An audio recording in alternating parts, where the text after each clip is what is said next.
दिनको कति कमाउनुहुन्छ नराडी भन्नु पर्दा? भन्दिन। सबैभन्दा धेरै हाँस्नु भएको मोमेन्ट चाहिँ कुन थियो? जङ्गलमा र पशुले घरमा बस्ने सिस्टम सुरु भयो भने घरभरि गोबरै गोबर हुन्छ। तपाईको गीत सुनेर सबै हाँस्न थाल्यो भने म पनि हाँस्दिन्छु।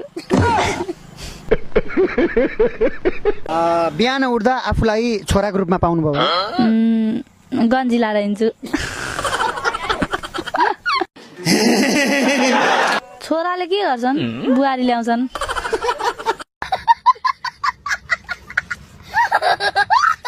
कसैले आएर प्रपोज गर्दै तिमीलाई पाइन भने मर्छु भन्यो भने मर भनिदिन्छु।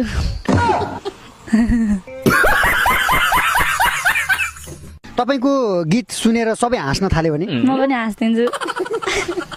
अनि मान्छेले लगाउने कपडा बन्दै नबनेको भए मान्छेले लगाउने कपडा नबनेको भए पहिला पहिला पत्ता लगाउँथ्यो नि, त्यही हुन्थ्यो नि पत्ताहरू।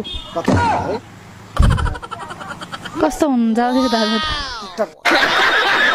दिनको कति कमाउनुहुन्छ नराडी भन्नु पर्दा? भन्दिन। नभन्ने किन? त्यतिकै कर तिर्नुपर्छ भनेर?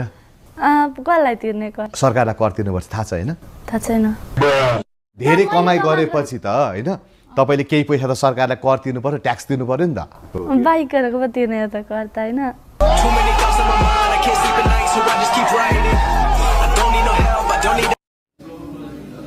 फर्स्ट देखि दोस्रो हटाइदिनु। A C I C I okay AC AC AC AC भने चिज आउँछ नि त। हो ल एउटा भनेर अनि म गर्दिन म त। एउटा भनेर कस्तो ढाक्नु हुँदो रहेछ? दुईटा भनिदिन त मैले दुईटा। Okay AC right answer. तर धेरै कन्दा कन्दा दुईटा लेटर पर्छ के त्यो काट्नु है दादा।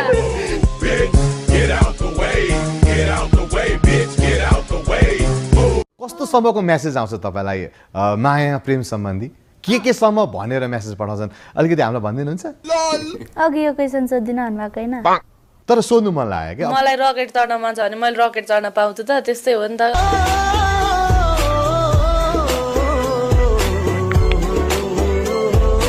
तपाईलाई सारङ्गीको धुन कतिको मन पर्छ?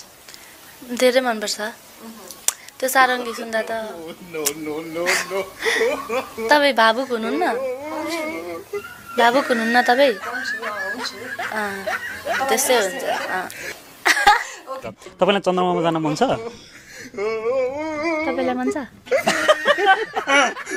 मन छ। जसलाई पनि मन लागिहाल्छ नि हैन त। विद्युतीय गाडी पूर्वतिर कुदिरहेको छ भने त्यसले धुवा कतातिर फाल्छ? अहिले हेरिरहनु भएको छ रचना एकदम टुलाइरहेको अवस्था छ। पश्चिमतिर फाल्छ। पास ल ल पास है। विद्युतबाट चल्ने गाडीले धुवा फाल्छ त? धुवा नै फाल्दैन। किन फाल्दैन? कसले फाल्दैन? जेनेरेटर केबाट चल्छ? विद्युतबाट चल्दैन। विद्युतीय गाडी भनेको छ नि त गाडी चलिहाल्छ नि। विद्युतीय गाडीले धुवा फाल्दैन। तर पनि चल्यो भने त धुवा त फाल्छ नि त।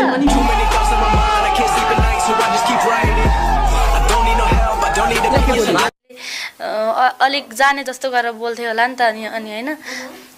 नत्र म यसरी कसरी बोल्थेँ होला त? म अझै जाने जस्तो गरेर बोल्न खोज्छु तर मलाई आउँदैन क्या। कति गरे नि बोल्दा बोल्दै के बोल्छु थाहा नै हुँदैन।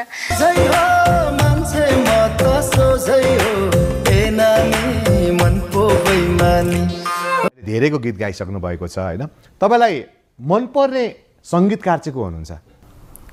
मलाई मनपर्ने सबै मनपर्छ। सबै त त्यो भन्नु पाइयो नि त, डिप्लोमेटिक हो नि त। अनि डिप्लोमेटिकै हो त नेपालमा। नेपालै डिप्लोमेटिक हो नि त। नेपाली हो नि। आज अब यहाँ तपाईँलाई यसरी कुरा गरेको थिएन होइन? तर तपाईँ त मेरो आफ्नै दाइ जस्तै। यस्तो गाली गरिदिनु जस्तो लागिरहेको थियो आफ्नै दाइ सोचेर। रमाइलै लाग्यो। कतिको अप्ठ्यारो ए तपाईँ त मेरो दाइ जस्तै लाग्यो नि त। के सोचे थिएँ जिन्दगी भनेर ट्रो लाग्ला नि। मनमा चाहिँ लागेको थियो होइन? मुटु त चसक्क त भयो।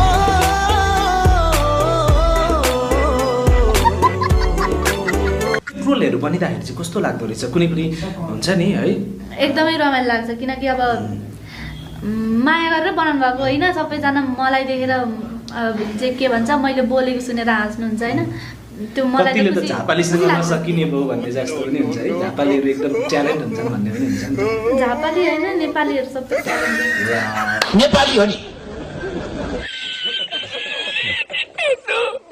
अलिक रमाइलो खालको इन्टरभ्यू भएर म अलिक धेरै बोलेँ होला होइन त्यसको लागि चाहिँ प्लिज सरी भन्न चाहन्छु अनि गीत चाहिँ कुन सुनाम त सम्झिने पानी छम्किने तिमीलाई स्कुटर देउला सपनामा तिमीलाई कारै देउला सपनामा तिमीलाई पहिला लिएर जाउँला तिमीलाई पहिला लिएर जाउँला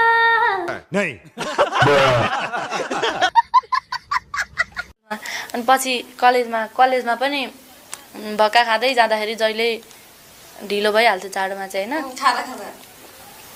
खाना जाँदाखेरि अब अलिक ढिलै हुन्छ नि त अनि ढिलो भएर अनि सरले बाहिरै उभ्याइदिनुहुन्थ्यो क्या ढिलो गएर जहिले उभिनेमा चाहिँ मै पर्थेँ एक दिन त म वहाँ रोइदिएको रुन त रोएँ तर कसैले देखेन अर्जुन दाई हेर्नु हाँसेर मन आँटिसक्नु भयो अर्जुन दाई इन्टरभ्यूलाई काटेर ट्रोल बनाइराखेको हुन्छ तपाईँलाई उडाइराखेको हुन्छ तपाईँलाई एउटा जोकको रूपमा एउटा जोकर जस्तो बनाइरहेको हुन्छ होइन कस्तो लाग्छ रचनाजी त्यो कुरा देख्दाखेरि चाहिँ कस्तो पनि लाग्दैन हात मिलाउनु पाइन्छ भन्नुभयो अनि हुन्छ भनेर अनि मैले हात दिएँ होइन अनि त्यसपछि हात मिलाएपछि आई लभ यु भनेर जानुभयो क्या त्यो दादा चाहिँ तपाईँले के रिप्लाई दिनुभयो मैले केही भन्नै पाइनँ उहाँ कुदिहाल्नुभयो त्यति भनेपछि सिमरामा चाहिँ मलाई रोज दिनुभएको थियो भ्यालेन्टाइन्स डेको दिन थियो नि त अनि दुईजनाले चाहिँ रोज दिनुभएको थियो कस्तो एकदमै रमाइलो भएको थियो क्या तर एज अ फ्यान उहाँहरूले कति माया गर्नुहुँदो रहेछ नि त सरी मैले पनि हल्का हजुरहरूलाई हाँस्नुहुन्छ भनेर अलिअलि जोक गरेको होइन अनि अलिअलि चाहिँ तर रियल कुरै भनेको ढाँटेको चाहिँ होइन तर यो कुरा अलिअलि हाँस उठ्छ भने हाँस्नु होला सबैजना मजा जसरी यो सङ्गीत क्षेत्रमा आउनुभयो यहाँ एक किसिमले आँधीबेहरीको साथमा ल्याउनु भयो क्या आफैले तपाईँ आएपछि साङ्गीतिक क्षेत्रमा आँधीबेहरी नै आयो रचनाको फ्यानहरू पनि धेरै नै भए यसमा चाहिँ आफूलाई कस्तो महसुस गर्नुहुन्छ अलिकति खुसी गर्व महसुस भएको छ कि त्यो माहौलै त्यस्तै थियो कि कस्तो लाग्छ खुसी त छु धेरै नै होइन अब आँधीबेहरी नै ल्यायो भन्नु आँधीबेहरीले कतिवटा रुम थाल्यो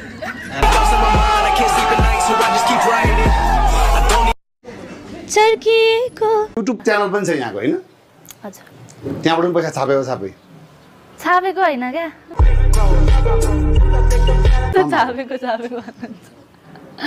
छापेको भने त मेसिन ल्याएर छापेर निकाल्दै चलाउँदै गरे भइहाल्यो नि मैले कति घर बनाइसक्थेँ होला छाप्ने भए त होइन खै त्यो त